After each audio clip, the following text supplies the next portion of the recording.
ଦଳୀୟ କନ୍ଦଳ ବାଟରେ କିଏ ତ ସାହସ ଦେଲା? କେତେ ସାହସ ହେଲା ଆପଣଙ୍କୁ ସେ ପ୍ରତିମୂର୍ତ୍ତିରେ ନିଆଁ ଲଗେଇବା ପାଇଁ? ଆପଣଙ୍କୁ କିଏ ଦେଲା ସେ ସାହସ? ଜୟ ଜଗନ୍ନାଥ। ଏଇ ଆମର ପାଟଣାଗଡରେ ବିଜୁ ବାବୁଙ୍କ ପ୍ରତିମୂର୍ତ୍ତିରେ ନିଆଁ ଲଗେଇଥିବା ଦୁର୍ବୃତ୍ତ ବା ଯେକୌଣସି ଦଳର ସଂଗଠନର ସଦସ୍ୟ ହଉ ବିଜେପି ହଉ ବିଜେଡି ହଉ କଂଗ୍ରେସ ଯିଏ ବି ହେଇଥାଉ ନା କାହିଁକି ଆମେ ତ ଜାଣିନେ,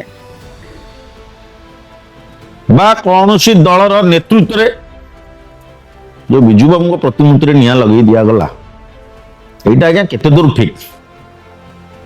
ବିଜୁ ବାବୁ ଆମ ଓଡ଼ିଶାର ଜଣେ ବର ପୁତ୍ର।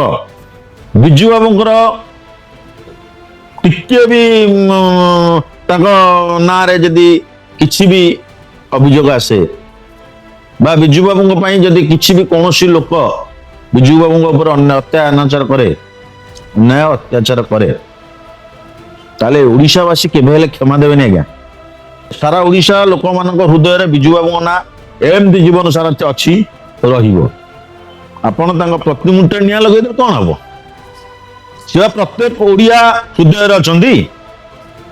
ଆପଣଙ୍କୁ କେମିତି ଲାଗୁଛି? ଏତେ ହୀନ ମାନସିକତା କାର୍ଯ୍ୟ ଆପଣ କେମିତି କରିପାରୁଛନ୍ତି? ଯିଏ ଓଡ଼ିଶାକୁ ଆଗକୁ ନବା ପାଇଁ ନିଜେ ଜଣେ ମାନେ ବଳିଦାନ ଦେଇଛନ୍ତି ଜଣେ ଓଡ଼ିଶା ପାଇଁ, ସେ ଜଣେ ସ୍ୱାଧୀନତା ସଂଗ୍ରାମୀ, କଣ ନ କରିଛନ୍ତି ସେ ଓଡ଼ିଶା ପାଇଁ? ଏ ହୀନ ରାଜନୀତି କରି ତାଙ୍କ ପ୍ରତିମୂର୍ତ୍ତିରେ ନିଆଁ ଲଗେଇବା ପାଇଁ ଆପଣଙ୍କୁ ସଂକଟ ଲାଗୁନି?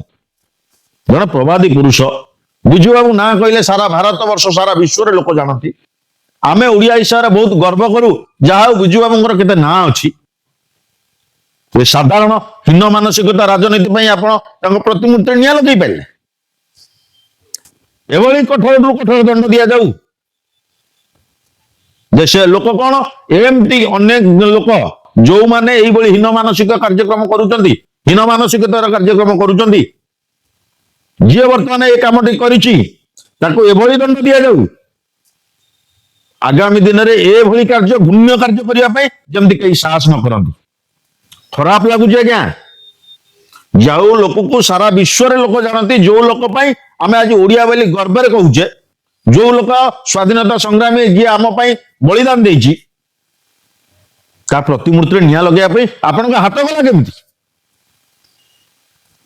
କଣ ଭାବିଛନ୍ତି ଆପଣ ଓଡ଼ିଶାବାସୀକି ଦୁର୍ବଳ ବୋଲି? ମୁଁ ତ କହୁଛି ସେ ଲୋକ ଯଦି ମୋ ସାମ୍ନାରେ ପଡନ୍ତା, ମୁଁ ତ ତା ଦେହରେ ପରିଷ୍କାର ନିଆଁ ଲଗେଇ ଦିଅନ୍ତି। ବିଜୁ ବାବୁଙ୍କ ଦେହରେ ନିଆଁ ଲାଗିବା ମାନେ ଆମ ରକ୍ତରେ ନିଆଁ ଲାଗି ଯାଇଛି। ସଚେତନ କରିଦଉଛି, ଆଗାମୀ ଦିନରେ ବିଜୁ ବାବୁଙ୍କ ପ୍ରତି ଏଭଳିଆ ହୀନ ମାନସିକତା ରଖନ୍ତୁ ନାହିଁ। ରାଜନୀତି ବାଟରେ, ଦଳୀୟ କନ୍ଦଳ ବାଟରେ କିଏ ସେ ସାହସ ଦେଲା? କେତେ ସାହସ ହେଲା ଆପଣଙ୍କର ସେ ପ୍ରତିମୂର୍ତ୍ତିରେ ନିଆଁ ଲଗେଇବା ପାଇଁ? ଆପଣଙ୍କୁ କିଏ ଦେଲା ସେ ସାହସ? ଆଉ ଥରେ ବି ସତର୍କ କରାଇ ଦଉଛୁ, ଜିଲ୍ଲା ପ୍ରଶାସନ, ସମସ୍ତ ପୋଲିସ ଅଧିକାରୀ ଉପସ୍ଥିତ, ସେଠାରେ ବିଧାୟକ ଆଉ ଯୋଉମାନେ ସବୁ ଅଛନ୍ତି ଶାସନରେ, ସେମାନଙ୍କୁ ଗୋଟିଏ ଅନୁରୋଧ କରୁଛି, ନିଆଁ ଯିଏ ବି ଲଗେଇଥାଉ, ସିଏ ବିଜେଡି ଦଳର ହେଇଥାଉ, ବିଜେପି ଦଳର ହେଇଥାଉ, କଂଗ୍ରେସର ହେଇଥାଉ, କୌଣସି ବି ରାଜନୀତିରେ ନ ଥାଇକି ବି କୌଣସି ବ୍ୟକ୍ତିଗତ ହିସାବରେ ହେଇଥାଉ, ଯେକୌଣସି ବ୍ୟକ୍ତି ଏ କାମ କରିଛି ତାକୁ କଠୋରରୁ କଠୋର ଦଣ୍ଡ ଦିଆଯାଉ। ଜଣେ ଓଡ଼ିଶାର ବର ପୁତ୍ରକୁ ଅପମାନ, ଆମ ଓଡ଼ିଶାକୁ ଅପମାନ। ମୁଁ ଏତିକି କହିବି, ସମସ୍ତ ଓଡ଼ିଶାବାସୀଙ୍କୁ କହିବି ଯେ ଏଭଳିଆ ଘୃଣ୍ୟ କାମ, ଏଭଳିଆ ହୀନ ମାନସିକତା କାମରୁ ସବୁବେଳେ ସର୍ବଦା ଦୂରେଇ ରୁହନ୍ତୁ। ଯିଏ ଆମର ସ୍ୱାଧୀନତା ସଂଗ୍ରାମୀ, ପ୍ରବାଦୀ ପୁରୁଷ, ଯିଏ ଆମ ପାଇଁ ତାଙ୍କ ଜୀବନକୁ ଜଳାଞ୍ଜଳି ଦେଇଛନ୍ତି, ସେମାନେ ତାଙ୍କ ପ୍ରତି ଏମିତି ଅନ୍ୟାୟ କରନ୍ତୁ ନାହିଁ। ଓଡ଼ିଶାକୁ ପରିବର୍ତ୍ତନ ଆଣିବାରେ ପ୍ରଥମେ କିଏ ସାହାଯ୍ୟ କରିଛି? ବିଜୁ ପଟ୍ଟନାୟକ।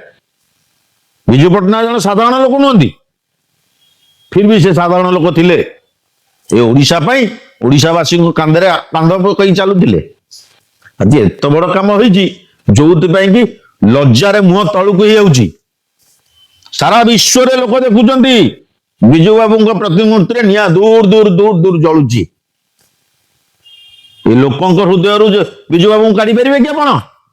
ନା। ଯଦି ଲୋକଙ୍କ ହୃଦୟରୁ ନ କାଢି ପାରିବେ, ଆପଣ ଏ ପ୍ରତିମୂର୍ତ୍ତିରେ ନିଆଁ ଲଗେଇ ଲାଭ କଣ ମିଳିବ? କିନ୍ତୁ ବିଜୁ ବାବୁଙ୍କ ପ୍ରତିମୂର୍ତ୍ତିରେ ନିଆଁ ଲଗାଇ ତାଙ୍କୁ ଅସମ୍ମାନିତ କରାଯାଇଥିବାରୁ ମୁଁ ଜଣେ ସାଧାରଣ ଓଡ଼ିଆ ହିସାବରେ ମୁଁ ବହୁ ଦୁଃଖିତ, ବହୁ ମର୍ମାହତ। ଜୟ ଜଗନ୍ନାଥ।